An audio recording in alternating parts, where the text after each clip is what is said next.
¿Te has preguntado alguna vez qué dice la Biblia de cómo enfrentar las injusticias? Así que tú puedes venir y quedarte, tenemos una charla súper especial. Quédate y conéctate. ¿Qué dice la Biblia de cómo enfrentar las injusticias? ¿Has creído que lo que Dios quiere es que seas o te mantengas en pasividad? Pues es todo lo contrario. El Señor Jesús nos enseña a través de esta charla cómo combatir las injusticias. Miremos qué dice la Biblia. Quédate en esta charla. Te invitamos. Y 7 que tratan sobre el sermón que Jesús dio, el más largo, y hemos venido desarrollándolo pedacito por pedacito, verso a verso, tema a tema. Entonces usted puede encontrar los temas anteriores en nuestro canal de YouTube o en Spotify o en otras redes, que ahí están los domingos anteriores. Y esto que Jesús está enseñándole a las personas tiene que ubicarse en el contexto. Es la primera vez que Jesús va a dar este tipo de información que ellos no tenían. ¿Por qué? Porque este sermón ocurre cuando Jesús está iniciando el ministerio, o sea, su misión pública. Entonces él primero reunió a sus discípulos, acaba de estar con sus discípulos, de conformar su equipo, y luego se reúne con una multitud de personas y les dice: bueno, les voy a enseñar qué ocurre en el reino de Dios. Les voy a hablar sobre cómo es el reino de Dios. Y pienso que en los momentos más difíciles de nuestra vida, como los que hemos vivido esta semana, saber, tener claridad, entender cómo es el pensamiento de Dios importa. Porque hay muchas ideas y muchas emociones y muchos sentimientos que pueden venir a nuestra vida, mucha confusión. Pero cuando empezamos a escuchar a Dios mismo y Jesús nos está hablando de cómo es el pensamiento de Dios, de qué puede usted encontrar en el reino de Dios, entonces usted empieza a tener paz, o al menos empieza a entender cuál es el camino que lo va a llevar a un lugar seguro. Y este sermón nos desafía a tomar en serio las palabras de Dios, porque muchas de las cosas que usted va a oír en este sermón son desafiantes. Y usted podría fácilmente, después de oír un sermón de Jesús, pensar que él es un extremista, que él está loco, que está desactualizado. Pero si las palabras de Jesús logran llegar hasta lo profundo, entonces usted ya no va a ver a Jesús como un extremista, un loco, un desadaptado, sino que usted va a ver a Jesús con confianza y no con rechazo, porque va a decir: lo que yo he conocido, el modelo que yo tenía no era el modelo correcto. Y Él me está presentando el modelo que sí es. Por eso hoy vamos a ir a nuestro siguiente tema en esta serie, y está en el versículo 38 al versículo 42. Y dice que Jesús se reunió con la multitud y empezó a enseñarles. Y miren lo que les dijo. Dice: ¿han oído la ley que dice que el castigo debe ser acorde a la gravedad del daño? Esto les era familiar a los que lo oían, porque ellos conocían la ley del pueblo, la ley religiosa. Nosotros no, es extraño para nosotros si no conocemos la ley mosaica. Pero ellos, que sí conocían, él les dice: han oído la ley que dice que el castigo debe ser acorde a la gravedad del daño, ojo por ojo y diente por diente. Ese sí lo conocemos, de allá es donde viene. Versículo 39, pero yo digo, y así han sido las últimas enseñanzas, ustedes habían oído esto, lo entendían de una manera, pero ahora yo les voy a explicar el significado que es. Pero yo digo, no resistas a la persona mala. Si alguien te da una bofetada en la mejilla derecha, ofrécele también la otra mejilla. Si te demandan ante el tribunal y te quitan la camisa, dales también tu abrigo. Si un soldado te exige que lleves su equipo por 1 kilómetro, llévalo 2. Dales a los que te pidan y no des la espalda a quienes te pidan prestado. Hoy Jesús quiere hablarnos de algo que tarde o temprano tú y yo vamos a enfrentar en nuestra vida. ¿Sabes qué vamos a enfrentar tarde o temprano en nuestra vida? ¿A qué le suena todo lo que escuchó? ¿Cuál era el sentimiento que le generaba mientras oía si le pegan en una mejilla, si lo llevan a juicio y lo despojan de algo que usted necesita, ¿sí? Si lo obligan a hacer algo que no es su deber pero le toca, y si luego también alguien viene y le pide que le dé lo que usted tiene y usted no quiere y le dicen que debería hacerlo, ¿qué sentimiento tiene usted? Como que es injusto, injusticia. Tarde o temprano vamos a enfrentar injusticias en nuestra vida. cuando eso suceda, debemos preguntarnos, o nos hemos preguntado, esto es injusto, ¿qué debería hacer? Y aquí Jesús nos va a marcar un camino para responder esa pregunta. Por eso el título de hoy se llama ¿Cómo enfrentas las injusticias? ¿Cómo? Pues no como Jesús dije, yo no creo que, sí, no creo que esa sea su primera opción, poner la otra mejilla, entregar de más de lo que le están pidiendo. No sé si eso era lo que usted practicaba, pero Jesús aquí nos está diciendo algo que él en esto que acaba de decir está enseñando algo que parece antinatural. Esto que yo leyéndolo, esto me parecía que iba en contra del sentido común que yo he tenido y más del sentido común que uno llama el colombiano.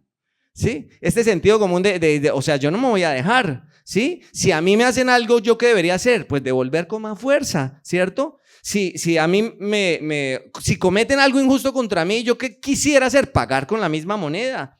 Lo justo, pensaría yo, es que la otra persona pague por el dolor que me hizo, ¿sí? Yo voy a hacer que pague. Ese es el pensamiento con el que culturalmente tal vez hemos crecido. Ahora imagine esto, imagine lo que Jesús está recordando, es la ley del ojo por ojo, del diente por diente. Imagínese que alguien en algún momento incendia la casa de su vecino, va y la incendia, ¿cierto? Entonces su vecino sale y dice, tú incendiaste mi casa, ahora yo voy a incendiar la tuya, y la incendia. Básicamente esto era pagar con la misma moneda, pero cuando terminan los dos incendios, ¿qué quedan? Dos personas sin casa, ¿cierto? Cuando un ojo se sale y el otro también, ¿qué queda? Dos tuertos. Y sí, es para que entienda que lo que Jesús va a explicarnos hoy no es cómo la vida cristiana se trata de ser cobardes o facilitadores de la injusticia. No, usted se va a asombrar porque va a entender que tal vez usted siempre ha escuchado este versículo y lo había visto de otra manera. Pero principalmente lo que Jesús está diciendo no es que la justicia no valga la pena, al contrario, nos va a enseñar cómo hacer justicia. Por eso Jesús lo que nos está diciendo es algo así como esto: no enfrentes el incendio convirtiéndote en un incendiario. Tú vas a enfrentar la justicia, pero no lo vas a enfrentar de la misma manera con el mismo corazón que la otra persona que te hizo daño a ti lo quisiera. Hace unos años en Estados Unidos, y esto es algo solo para que lo tengan en mente, se desarrolló todo este movimiento de la lucha por los derechos civiles. Y esta lucha por los derechos civiles se caracterizó por algo particular. ¿Usted lo recuerda por qué era? ¿Qué caracterizaba la lucha por los derechos civiles de los estadounidenses, sobre todo, obviamente, de toda esta comunidad negra? ¿Qué era? ¿Qué era lo que lo caracterizaba este derecho por los movimientos civiles de Martin Luther King? Pues enfrentar la violencia con no violencia. Y ellos se capacitaban para no responder a los insultos, a los golpes y a lo que vivían con violencia, sino exponiendo la injusticia de otra manera. Y eso es lo que vamos a ver hoy. Así que quiero que tengan en mente identifica, porque esto es súper práctico para nuestra vida, porque ¿quién de nosotros no ha vivido una injusticia o no va a vivirla? Y la respuesta es sí, cuando llegue a tu vida la injusticia, tú vas a responder de la misma manera. Mira lo que dice: enfrentar la injusticia no significa ignorarla ni responder con venganza. Aquí lo que Jesús está diciendo, con la mejilla, con el despojo, o sea, con el juicio, con la milla, con el préstamo, lo que está diciendo es que tú y yo vamos a aprender a enfrentar la justicia, pero no es ignorando la injusticia. Ay, ya me hicieron, ya voy a hacer como que no pasó nada. No es ignorándola. Tampoco es respondiendo con venganza. Entonces tome para que usted sepa cómo fue lo que yo me sentí. No, tampoco es así. Jesús nos va a enseñar hoy a resistir, a denunciar y a combatir el mal sin permitir que ese mal que me hicieron a mí corrompa mi corazón. Esto que Jesús nos va a enseñar hoy nos enseña a combatirlo, no a ignorarlo y a denunciarlo, pero sin dejar que el corazón se corrompa, y a responder de una manera que haga visible a Cristo. Jesús no está diciendo: deja que todos hagan contigo lo que quieran. Eso no es lo que esta enseñanza nos va a mostrar. Jesús no nos va a decir tampoco: calla para no agravar el problema. ¿Has escuchado eso? Ay, yo mejor no digo nada porque es que eso se agrava el problema. No, si hay una injusticia, Él quiere que la denuncies. Entonces esta no es una prédica: ay, calle para que no se agrave. Tampoco nos está está promoviendo ni la cobardía ni la complicidad, porque después de leer esto tú pensarías, entonces la vida cristiana es que dejarme. Tienes que entender que no se trata de devolver el daño, sino que se trata de enfrentar con dignidad la injusticia. Jesús dice, enfrenta el mal sin reproducir ese mal. Vamos a aprender cómo responder al daño sin permitir que ese daño nos transforme a nosotros. Y eso me entusiasmó a mí demasiado. Así que quiero que este sea el primer punto, y es cómo enfrentamos las injusticias. ¿Cómo enfrentamos las injusticias? Bueno, hay que mostrar a Cristo exponiendo las injusticias. No podemos mostrar a Cristo si guardamos silencio ante el mal. Esto que está en pantalla es muy importante porque es la esencia de este punto. Estamos llamados a reconocer el mal y a enfrentarlo. Para hacerlo, pues necesitamos una comprensión clara de lo que Dios considera bueno y malo. De lo contrario, corremos el riesgo de justificar, tolerar o incluso facilitar aquello que Él considera injusto. Y es que cuando leemos los pasajes, vienen a nuestra mente muchas ideas, pero no necesariamente son las del pasaje. Escuchaba cosas curiosas acerca de estos temas. Por ejemplo, esta es muy particular, y es que la persona, al escuchar lo de la cachetada y la bofetada, entonces, ¿qué quiere decir eso? Que si me están golpeando y me están maltratando, ¿yo tengo que dejarme golpear? No, este punto habla de algo en especial. Por eso Jesús escoge cuidadosamente los ejemplos, y Él está hablando de una cachetada, y ahorita vamos a ver por qué tiene ese contexto. En el otro contexto también escuchaba algo muy curioso, que dice, si alguien quiere ponerte una demanda, dice el Señor Jesús, para quitarte tu túnica, entrégale también la capa, lo que llevas encima. Y entonces una persona respondía a esto de la misma forma, decía, entonces alguien viene y me roba, y entonces yo voy y busco al ladrón y le digo, ¿quiere llevarse también mi celular? No, espera un momento, este ejemplo es muy particular en el tema jurídico, por algo que está diciendo, en especial que en el contexto se entiende. Lo mismo sucede con la milla. Esto de alguien quiere obligarte a hacer algo que es en contra de tu voluntad, hacía parte de algo que los romanos tenían como un decreto. O sea, que ellos podían decirle a un judío, carga y lleva mi equipaje o mi carga durante una milla. Entonces no quiere decir que esté justificando que alguien me quiera obligar a hacer algo malo, y entonces yo tengo que hacer algo malo porque alguien me está obligando, entonces lo reproduzco porque esa persona me está obligando a hacer algo malo. No, aquí está hablando de algo muy puntual, y algo que estos pasajes no nos enseñan es a justificar el mal. Debemos responder de manera que el mal y la justicia queden expuestos.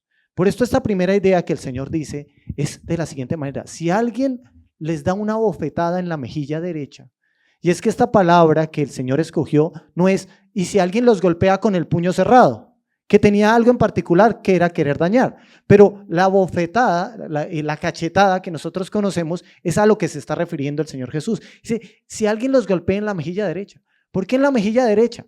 Porque era muy diferente en el contexto judío y tenía una connotación de castigo diferente si alguien golpeaba así, si alguien golpeaba con el dorso de la mano. Y esto tenía algo que ver con la humillación más que con el daño físico.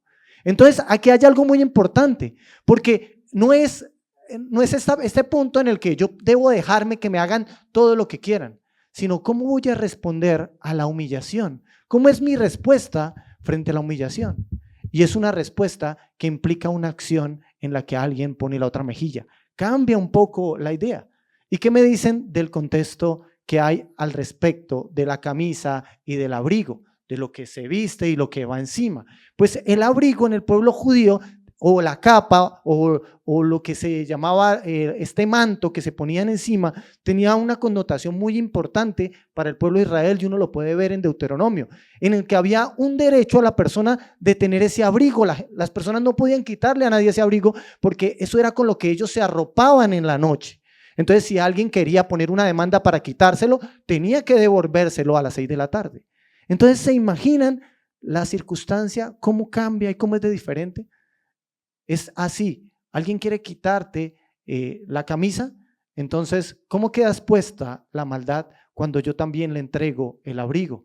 Ahí sí se ve la injusticia, y los demás dicen, oye, esto es injusto, ¿cómo es posible que seas capaz de demandar a una persona para llegar hasta el punto en que lo dejas desnudo, en el que la persona no puede cubrirse.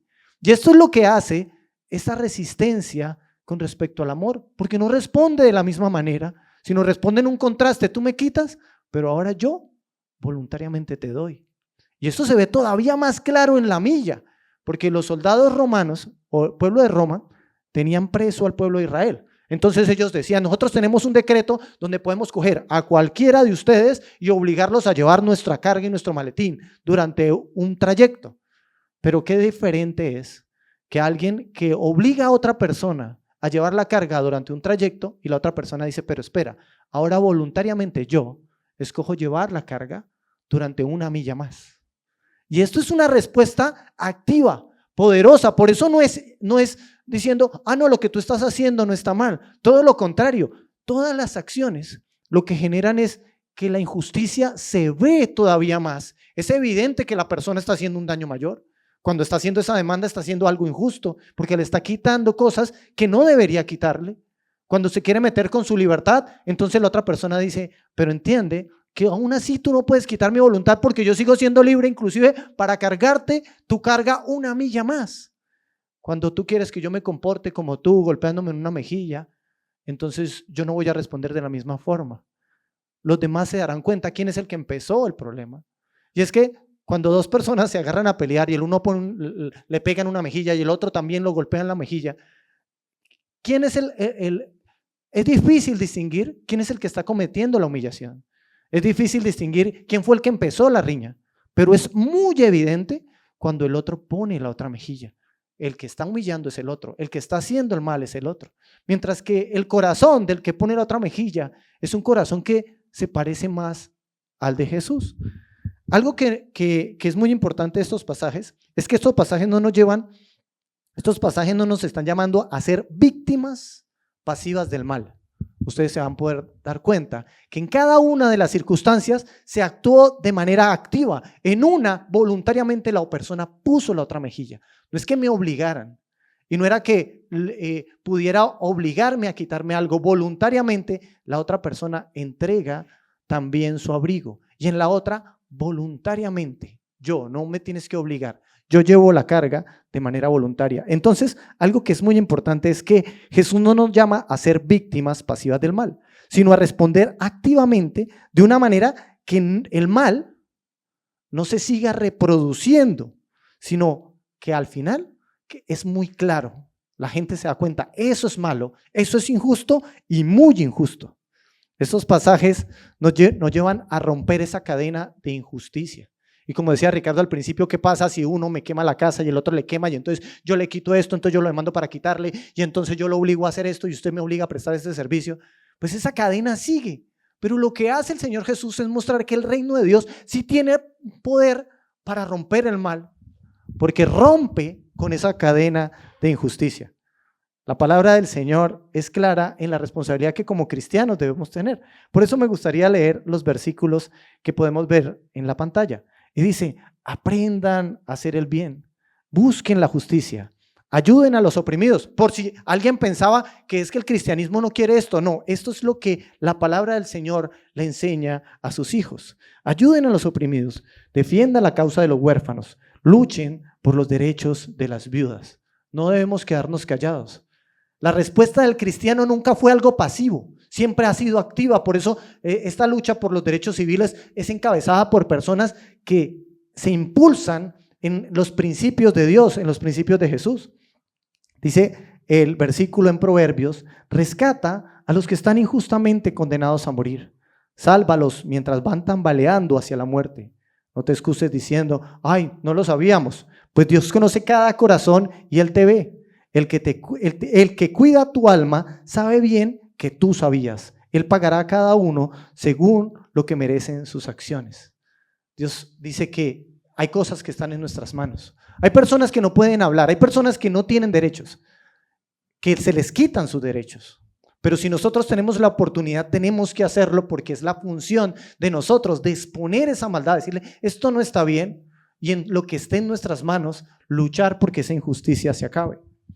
El último versículo que está en Proverbios nos deja muy clara esta idea de la intención del reino de Dios para con nosotros. Habla a favor de los que no pueden hablar por sí mismos. Garantiza justicia para todos los abatidos. Sí, habla a favor de los pobres e indefensos y asegúrate de que se les haga justicia. Y es que Jesús no solo enseñó sobre la injusticia, Jesús vivió la injusticia. Si hay alguien que recordamos que decidió voluntariamente vivir el dolor de la injusticia, fue Jesús, pero no lo hizo de manera pasiva simplemente para decir voy a dar un buen ejemplo. No, mientras Jesús vivía la injusticia, lo que estaba haciendo también era interrumpiendo esa injusticia, porque exponía, mientras él recibía la maldad, él estaba exponiendo esa maldad. Y cuando Jesús muere en la cruz a causa de la injusticia, la cruz se convierte en un símbolo de justicia, porque él termina evidenciando lo malo que había recibido. Así que él no solo habló de ella, la vivió. La vida de Jesús demostró. Y yo quiero que esto sea para usted un motivo de esperanza, porque él nos va a capacitar para que podamos hacer lo mismo. La vida de Jesús demostró que era posible enfrentar la injusticia sin el odio, que usted puede llegar a tener autoridad y al mismo tiempo ser humilde, que no necesariamente tener poder significa que usted deba hacer algo para que los demás se sientan por debajo. O sea, que usted puede empezar a tener un corazón capaz de demostrar lo que es justo. Entonces, ¿cómo enfrentamos la injusticia? Expongámosla. Tenemos que tener claro qué es injusto para poderlo exponer. Si no, nos volvemos facilitadores de la maldad. Pero hay otra cosa que usted puede hacer para enfrentar la injusticia, algo más personal. Lo primero es saber que tiene que exponerla. Por eso los ejemplos que Jesús da exponen la injusticia. Ah, sí, le quitaron el abrigo y luego usted entregó la capa y todo el mundo se dio cuenta que usted quedó desnudo. ¿Y sabe qué van a decir? Ay, no, qué mal, lo dejó desnudo. ¿Sí me entiende? Está exponiéndolo. Ahora, en este punto dice, ¿cómo enfrentamos la injusticia? Mostrando a Cristo. Tenemos que actuar como Él, mostrando a Cristo para actuar o actuando como Él. Y por eso, piensa en esta frase. Nuestro mayor acto de resistencia ante la injusticia es mostrar a Cristo. Ya lo va a entender. Cuando el carácter de Cristo gobierna mi corazón, yo puedo enfrentar el mal sin permitir que la ira. ¿Qué hace la injusticia en mi vida?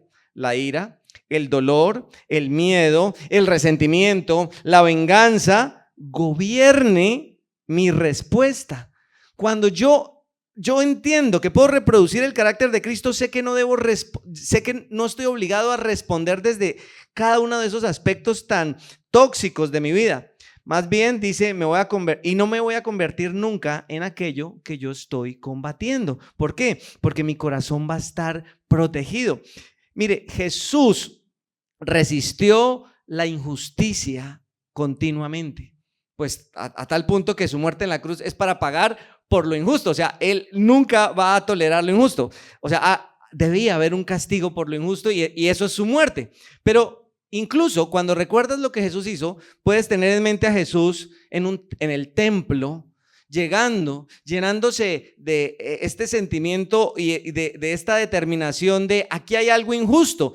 Cuando él llega al templo, encuentra que el lugar donde la gente debería oír y tener la oportunidad de conectar con Dios se había convertido en un espacio para los mercaderes, para el comercio de beneficios. Pero no solamente era que alguien se estaba beneficiando porque vendía algo. A veces no entendemos lo del templo. Decimos, pero a Jesús no le gustan los emprendedores. Entonces, no es eso. No es que había gente en el templo vendiendo cosas. No, es que lo que sucedía en el templo es que las personas debían llevar al templo un sacrificio. Y si eran muy pobres, habían ciertas leyes que decían hasta los más pobres deberían sacrificar algo. Entonces, si no puedes sacrificar un cordero, podías sacrificar una paloma. Y lo que sucedía con los mercaderes muy seguido es que los precios que habían allí no permitían que los pobres pudieran hacer eso. Entonces, cuando Jesús llega y ve toda esta mezcla de cosas de comercio y que se ha perdido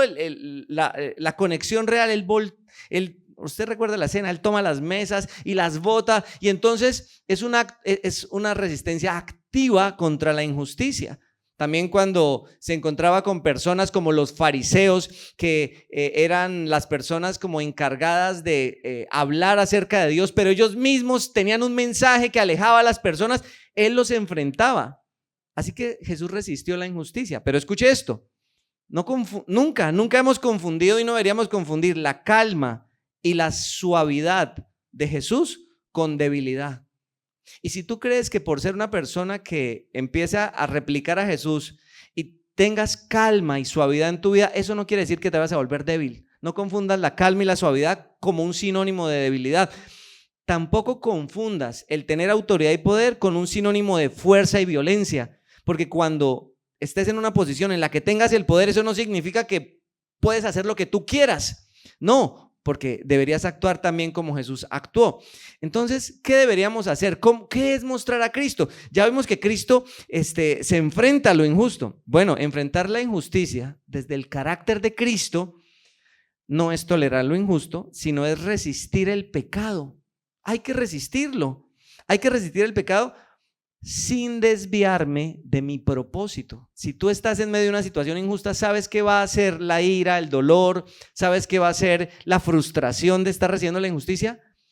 Si tú te enfocas en eso y no replicas a Cristo, tu propósito, el propósito que Dios tiene para tu vida, va a empezar a irse por otro lugar. Así que Cristo nunca perdió su propósito por enfrentar la injusticia. Él tenía una misión clara. Y Dios tiene una misión para ti en tu vida como papá, como persona, como familia, como mamá. Él tiene un propósito. Pero si tú permites que las injusticias marquen tu agenda, vas a empezar a desviarte de tu propósito. Por eso, enfrentar la injusticia desde el carácter de Cristo va a cuidar tu corazón para no convertirte en aquello que tanto odias. Y eso es más importante todavía, que tu corazón no termine pareciéndose al que es injusto o al que te está haciendo mal a ti. Mira lo que dice Romanos 12. Si alguien los trata mal, no le paguen con la misma moneda. Al contrario, busquen siempre hacer el bien a todos. Hagan todo lo posible por vivir en paz con todo el mundo. Queridos hermanos, no busquen la venganza. Hacer justicia no es lo mismo que procurar la venganza. Entonces él está diciendo, no busquen la venganza, sino dejen que Dios se encargue de castigar a los malvados. Pues en la Biblia dice, a mí me toca vengarme, yo le daré a cada cual su merecido. ¿Quién va a hacer eso? Dios. Y también dice, si tu enemigo tiene hambre, dale de comer. Si tiene sed, dale de beber. Así harás que le arda la cara de vergüenza. ¿Sabes? El último pedacito dice, no se dejen vencer por el mal, al contrario, triunfen sobre el mal haciendo el bien. Así que la forma en como nosotros tenemos que entender esto es que no vamos a tolerar, no vamos a ser cómplices, no vamos a ignorar la injusticia. Hay medios legítimos, las autoridades, hay cosas que tú puedes hacer para frenar una injusticia, pero sabes que hay momentos donde incluso con la ley tú vas a estar en la situación de desventaja. De los 4 ejemplos que Jesús dio, ¿recuerda los 4 ejemplos? La cachetada, ¿sí? El despojo por el juicio, la milla de llevar una carga más tiempo y el de darle al que le pida. 2 de esos eran situaciones legales, o sea, va a juicio y el juicio lo pierdes y tienes que entregar lo que tú necesitas. Y en el otro había una ley que obligaba a la persona a llevar algo. O sea, 2 de los 4 ejemplos son en términos legales. No es solo una situación injusta de alguien que vino, sino que la ley misma lo respaldaba. Entonces, tú dices, ¿qué puedo hacer? Si tú no eres consciente que puedes enfrentar la humillación de la bofetada, ¿sí? El miedo del despojo, porque cuando te quitan lo que tienes, ¿qué sientes? Miedo, no solo rabia, no solo frustraciones. ¿Y ahora qué hago si era todo lo que tenía? Recuerda que el ejemplo es la capa y el abrigo, era todo lo que la persona tenía. Así que ante la humillación, ante el miedo del despojo, me van a quitar todo lo que yo necesito, ante el abuso, porque te pueden hacer algo que no debías, y ante la situación de ayudar a quien no lo merece, tú no puedes dejar ni que la ira, el dolor, el miedo, la inseguridad o el resentimiento marquen tu agenda, porque van a cambiar tu corazón, porque van a hacer que tú pierdas tu propósito, porque te vas a convertir en lo que tú quieres, de lo que te quieres defenderte.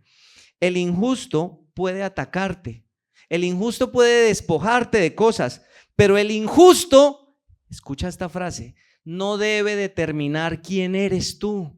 La injusticia y el injusto no pueden determinar el tipo de persona que tú eres. Así que si tú respondes con la misma moneda, la persona que te hizo eso está determinando quién eres. En cambio, si tú respondes desde lo que Jesús dice, desde lo que Él es, y entonces tú lo replicas, Él podrá haberte quitado algo externo, pero no puede robarte lo que tú eres aquí, en tu corazón, en tu carácter. Eso es importante.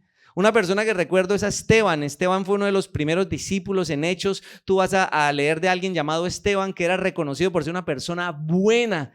Y Esteban muere por estar hablando de Jesús. A él lo apedrean, él muere apedreado porque él está diciendo que Jesús es Dios. Entonces le están diciendo, usted es un hereje, igual que a Jesús, como cuando quisieron apedrear a Jesús. A Esteban lo apedrean, pero lo que pasa con Esteban es que mientras lo están apedreando, dice que mientras él está recibiendo esto, él mira al cielo y dice que parece o que ve a Jesús, y no sabemos cómo pudo verlo, pero simplemente dice, y vio a Jesús, y dice, y luego viendo a Jesús, mira a la multitud y dice, Padre, perdónalos porque no saben lo que hacen. A Esteban le despojaron su vida, lo trataron con injusticia, pero ellos no pudieron determinar lo que Esteban era.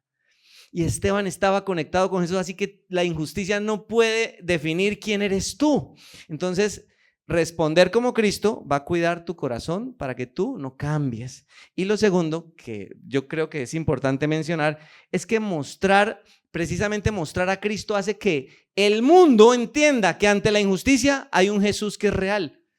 Dime si no te impresiona pensar en alguien que en lugar de devolver el golpe, la humillación, responda de otra manera. Dime si no te impresiona a alguien que ante el despojo, ante el haber perdido todo lo que tenía, diga, mi confianza está puesta en Dios, no en lo que yo tenía. Así que no voy a estar lleno de angustia y de miedo. Dime si no te impresionaría encontrar a alguien que responda de esa manera, que realmente esté dispuesto a ayudar a su enemigo, aunque no lo merezca.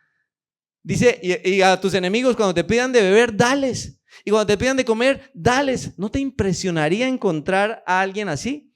Si la bofetada es humillación, reflejar a Cristo significaría tener control. Porque ¿qué necesitas tú para no responder con la misma moneda? Control.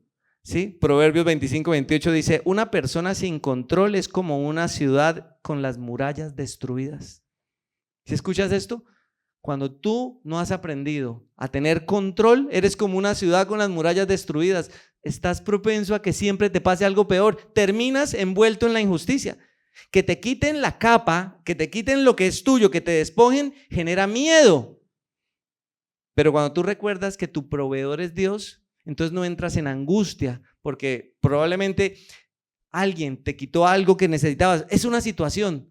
Pero tu confianza está en que Dios es quien te sostiene, así que no te llenas de miedo y de amargura. La imposición de hacer algo que tú no quieres, que es llevar la milla, te puede generar ¿qué? Amargura. ¿Por qué me toca hacer esto? Estoy obligado. Y entonces estás en una organización donde te toca hacer, no digo cosas malas, pero cosas que no deberías hacer. Y en lugar de llenarte de amargura, tú decides convertir esa obligación en un servicio. Porque dices que haces más incluso. Ay, pero entonces me voy a dejar, no solo dejarte, es exponer lo que está mal. Porque es la fuerza de poder hacer algo y que no cambie en lo que tú eres. Prestar al que te pida, aunque no lo merezca, y tú digas, pero es que él no lo merece, va a hacer que tú tengas un corazón compasivo con los demás. Así que me gusta esta frase. Jesús no nos está llamando a ser cobardes ni pasivos. Jesús nos está llamando a enfrentar el mal con el bien. Y claro que hay muchas situaciones donde tú vas a poder ir y a través de la ley y usar todos los mecanismos. Por eso cuando Fer decía, levanten la voz por lo que no tienen voz, luchen por los derechos. ¿Cómo se hace eso? Hablando, yendo al tribunal, haciendo cosas, moviéndose. Pero cuando todo eso ya falle, porque estamos en un sistema humano que falla, ¿qué te queda? Mostrar a Cristo. Y no dejar que la injusticia cambie lo que tú eres y te desvíe del propósito que Dios tiene para ti por envolverte en una venganza, en una amargura y en una ira sin final. Entonces hoy puedo decir, Jesús, me estás enseñando a vencer el mal, con el bien. Y eso es lo que yo quiero hacer. Quiero que vas a esta frase final de cómo enfrentas las injusticias y que podamos entonces tener este momento de decir, oh, yo quiero eso para mí. ¿De dónde sacaría Esteban ese corazón para decir perdónalos porque no saben lo que hacen? Bueno, eso ya había ocurrido antes. En la cruz ocurre eso. Por eso este pasaje de Lucas relata el momento en el que Jesús fue llevado a la cruz. Del maestro lo aprendió Esteban. Esteban reproduce el carácter de Jesús y muere como Jesús. Cuando Lucas dice, lo narra en versículo 33, dice, cuando llegaron a un lugar llamado La Calavera, es ese monte donde murió Jesús, lo clavaron en la cruz. Ahí fue el momento en el que le traspasaron las manos y los pies. Y a los criminales también, uno a su derecha y al otro a la izquierda. Jesús dijo entonces ahí en ese momento de tortura, Padre, perdónalos porque no saben lo que hacen. Y los soldados entonces rifaron su ropa tirando los dados. ¿Cómo enfrenta las injusticias? ¿Cómo las enfrentó Jesús? ¿Y qué quiere Él para nuestras vidas? Bueno, la injusticia que sufrió no tiene por qué definir nuestra historia y nuestro carácter, como lo dijo Ricardo. Cuando Cristo gobierna, nuestra respuesta puede convertir una herida en una oportunidad para hacer justicia y proteger a otros y mostrar su amor. Eso es lo que hacen los que quieren amar a Dios y seguirlo. Por eso en la historia de David con Saúl, en la que Saúl era un rey injusto, como un presidente, un gobernante que quería matarlo, David no se comportó como él. Él no quería matarlo, pero Saúl venía y le hacía la guerra y lo persiguió y le tocó huir a David y vivir en cuevas y pasar años con miedo porque sabían que en cualquier lugar lo podían matar, pero David nunca le había hecho nada. Lo único que había hecho era quererlo. A Saúl lo único que hacía David era quererlo. Decía, Dios lo puso ahí por algo, tiene que estar ahí. Y entonces en esas persecuciones de Saúl queriendo matar a David, termina en una cueva y David estaba ahí en ese lugar escondido. Entonces puede ir hasta donde está el rey Saúl y corta un pedazo de la tela. Y cuando se puede encontrar con el rey frente a frente, le dice, mire, rey, yo tuve la oportunidad de matarlo, pero ¿cómo iba a comportarme así? Y eso nos deja ver algo del corazón del cristiano. Y es que el cristiano ama como Jesús ama. Y si hay alguien que quiere matar y destruir, ese es el maligno, ese es Satanás. Pero el cristiano busca la vida, busca la restauración, busca la misericordia, sin ocultar la maldad. Realmente lo que ocurrió con David y Saúl fue exponer la maldad. Él era el malo y el otro era el bueno. Creo que estos momentos al final, cuando nos reunimos como iglesia y tomamos la copa con vino y el pan, nos recuerdan la manera en cómo Dios nos amó, cómo Dios se comportó frente a la injusticia. Por eso me gustaría que mientras tomamos la cena, el pan y el vino, que representan el cuerpo y la sangre de Jesús, pensemos en esto que hemos entendido hoy, de cómo nuestra vida debe ser diferente, debe ser como la de Jesús.